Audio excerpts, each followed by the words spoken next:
ಮಲ್ಗದ್ರಾ? ಪಾಪ ಮಕ್ಕಳು ನೆನೆಸ್ಕೊಂಡ್ರೆ ಮನ್ಸಿಗೆ ಭಾಳ ಬೇಜಾರಾಗುತ್ತೆ, ನೋವಾಗುತ್ತೆ. ಸಿನಿಮಾಲ್ ನೋಡಿದ್ರೇ ಮಕ್ಕಳು ಹೆದರ್ಕೋತಾರೆ. ಇನ್ನು ನಿಜ ಜೀವನದಲ್ಲಿ ಹೀಗಾಗಿದೆ ಅಂದರೆ ನಾರ್ಮಲ್ ಆಗೋಕ್ಕೆ ಸ್ವಲ್ಪ ಟೈಮ್ ತಗೋತಾರೆ.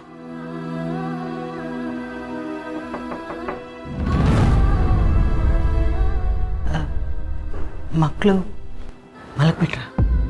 ಆಮ ಇಷ್ಟೋ ತನಕ ಎಚ್ಚರವಾಗಿದ್ದರು, ಈಗ ಮಲ್ಕೊಂಡ್ರು. ತುಂಬಾ ಹೆದರ್ಕೊಂಡಿದ್ದಾರೆ. ದೊಡ್ಡವರು ನಾವೇ ಭಯ ಪಡ್ತೀವಿ, ಏನು ಇವ್ರು ಚಿಕ್ಕ ಮಕ್ಕಳು, ಭಯ ಆಗಲ್ವಾ?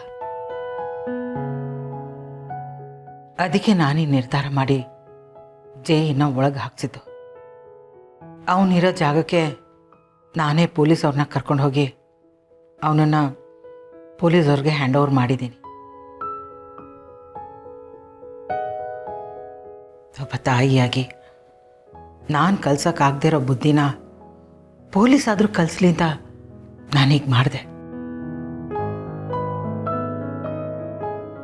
ಪ್ರೀತಿ ಕೊಟ್ಟೆ, ಫ್ರೀಡಮ್ ಕೊಟ್ಟೆ, ಅವನಿಗೇನೆಲ್ಲ ಬೇಕೋ ಅದೆಲ್ಲ ಕೊಟ್ಟೆ. ಆದರೆ ಅವನಿಗೆ ಮಾತ್ರ ಒಳ್ಳೆತನದ ಬೆಲೆನೇ ಅರ್ಥ ಆಗಿಲ್ಲ. ಈಗ ಕಾನೂನು ಹೇಳೋ ಪಾಠನಾದರೂ ಅವನಿಗೆ ಅರ್ಥ ಆಗಲಿ. ಗೌತಮ್, ಭೂಮಿಕಾ, ಇದ್ರ ಬಗ್ಗೆ ನೀವು ತಲೆ ಕೆಡಿಸ್ಕೋಬೇಡಿ, ನಾ ಎಲ್ಲ ನೋಡ್ಕೋತೀನಿ. ಅಮ್ಮ, ನೀವು ಮಾತಾಡಿದ್ರ ಅವನ ಜೊತೆ? ಏನು ಹೇಳ್ದ? ಮಾತಾಡಿದೆ, ಕೇಳಬೇಕಾದನ್ನೆಲ್ಲ ಕೇಳಿದೆ, ಬೈಯೋದನ್ನೆಲ್ಲ ಬೈದೆ. ನನ್ನ ಕೋಪ ಎಲ್ಲ ಹೊರಗೆ ಹಾಕ್ದೆ. ಆದರೆ ಏನೂ ಪ್ರಯೋಜನ ಇಲ್ಲ. ಅವನಿಗೆ ಹೆಂಡತಿ, ಮಕ್ಕಳು, ಅಣ್ಣ, ತಂಗಿ, ಅಮ್ಮ ಯಾರೂ ಜೊತೆಲಿಲ್ವಲ್ಲ. ಅದಕ್ಕೆ ಅವನಿಗೆ ಪ್ರೀತಿ, ವಾತ್ಸಲ್ಯ ಎಲ್ಲ ಮರ್ತೋಗ್ಬಿಟ್ಟಿದೆ.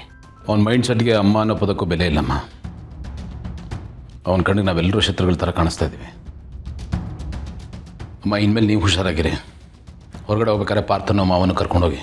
ನೀವು ಮಾಡಿರೋದನ್ನೆಲ್ಲ ಮನಸ್ಸಲ್ಲಿ ಇಟ್ಕೊಂಡು ಅವನು ಒಳಗಡೆ ಇದ್ದರೂ ಬೇರೆಯವ್ರಿಗೆ ಹೇಳಿಸಿ ನಿಮ್ಗೆ ಅಪಾಯ ಮಾಡ್ಬೋದು.